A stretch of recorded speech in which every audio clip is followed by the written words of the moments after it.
Sir welcome sir. ನಮ್ಮ ಸಿನಿಮಾಗೆ ಕರೆಕ್ಟಾಗಿ ನಮ್ಮ ಮಾತಾಡೋ ಟೈಮ್ಗೆ ಬಂದ್ರಿ. ಥ್ಯಾಂಕ್ ಯು ಸೋ ಮಚ್ ಬಂದಿದ್ದಕ್ಕೆ. ಆ್ಯಂಡ್ ಮೊದಲನೇದಾಗಿ ಎಲ್ರಿಗೂ ನಮಸ್ತೆ. ಹಾಗೆ ವೇದಿಕೆ ಮೇಲಿರೋ ಎಲ್ಲ ಗಣ್ಯರಿಗೂ ನನ್ನ ಹೃದಯಪೂರ್ವಕ ಧನ್ಯವಾದಗಳು.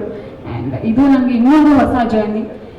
ಇಡೀ ತಂಡಕ್ಕೆ ನನ್ನ ಕಡೆಯಿಂದ ನಾನು ಸೇರಿಸ್ಕೊಂಡು ಹೇಳ್ತಾ ಇದ್ದೀನಿ, all the very best. Cinema ಕತೆ ತುಂಬ ಚೆನ್ನಾಗಿದೆ. ಐ ಹೋಪ್ ಅದನ್ನು ಜನರಿಗೆ ಒಳ್ಳೆ ರೀತಿಯಲ್ಲಿ ನಾವು ತಲುಪಿಸ್ತೀವಿ ಅಂತ ಹೇಳಿ.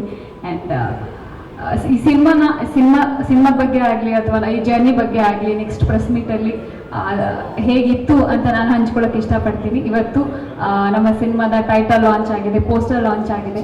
ಸೊ ಅದು ನಮ್ಮೆಲ್ಲರಿಗೂ ಇವತ್ತು ತುಂಬ ಖುಷಿ ಕೊಟ್ಟಿರೋ ವಿಚಾರ. ಅದನ್ನು ಧ್ರುವ ಸರ್ ಲಾಂಚ್ ಮಾಡಿದ್ದಾರೆ. Thank you so much sir. ಹಾಗೆ ಮಹೇಂದರ್ ಸರ್, ಶಶಾಂಕ್ ಸರ್, ಎಲ್ಲರೂ ನಿಮ್ಮ ಆಶೀರ್ವಾದ ನಮ್ಮ ಸಿನಿಮಾ ತಂಡದ ಮೇಲೆ ಹೀಗೆ ಇರಲಿ ಸರ್. ಸೊ ರಿಲೀಸ್ ಆದಮೇಲೂ ಹೀಗೆ ಇರಲಿ. Thank you so much sir. Welcome sir. ನಮ್ಮ ಸಿನಿಮಾಗೆ ಕರೆಕ್ಟಾಗಿ ನಮ್ಮ ಮಾತಾಡೋ ಟೈಮ್ಗೆ ಬಂದ್ರಿ. ಥ್ಯಾಂಕ್ ಯು ಸೋ ಮಚ್ ಬಂದಿದ್ದಕ್ಕೆ. ಆ್ಯಂಡ್ ಮೊದಲನೇದಾಗಿ ಎಲ್ರಿಗೂ ನಮಸ್ತೆ. ಹಾಗೆ ವೇದಿಕೆ ಮೇಲಿರೋ ಎಲ್ಲ ಗಣ್ಯರಿಗೂ ನನ್ನ ಹೃದಯಪೂರ್ವಕ ಧನ್ಯವಾದಗಳು. ಆ್ಯಂಡ್ ಇದು ನನಗೆ ಇನ್ನೊಂದು ಹೊಸ ಜರ್ನಿ. ಇಡೀ ತಂಡಕ್ಕೆ ನನ್ನ ಕಡೆಯಿಂದ ನಾನು ಸೇರಿಸ್ಕೊಂಡು ಹೇಳ್ತಾ ಇದ್ದೀನಿ, all the very best.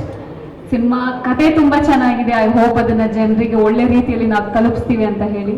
And ಈ ಸಿನಿಮಾ ಬಗ್ಗೆ ಆಗಲಿ ಅಥವಾ ಈ ಜರ್ನಿ ಬಗ್ಗೆ ಆಗಲಿ ನೆಕ್ಸ್ಟ್ ಪ್ರೆಸ್ ಮೀಟಲ್ಲಿ ಹೇಗಿತ್ತು ಅಂತ ನಾನು ಹಂಚ್ಕೊಳ್ಳೋಕೆ ಇಷ್ಟಪಡ್ತೀನಿ. ಇವತ್ತು ನಮ್ಮ ಸಿನಿಮಾದ ಟೈಟಲ್ ಲಾಂಚ್ ಆಗಿದೆ, ಪೋಸ್ಟರ್ ಲಾಂಚ್ ಆಗಿದೆ.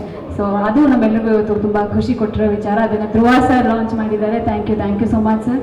ಹಾಗೆ ಮಹೇಂದರ್ ಸರ್, ಶಶಾಂಕ್ ಸರ್, ಎಲ್ಲರೂ ನಿಮ್ಮ ಆಶೀರ್ವಾದ ನಮ್ಮ ಸಿನಿಮಾ ತಂಡದ ಮೇಲೆ ಹೀಗೆ ಇರಲಿ ಸರ್. ಸೊ ರಿಲೀಸ್ ಆದಮೇಲೂ ಹೀಗೆ ಇರಲಿ. Thank you so much.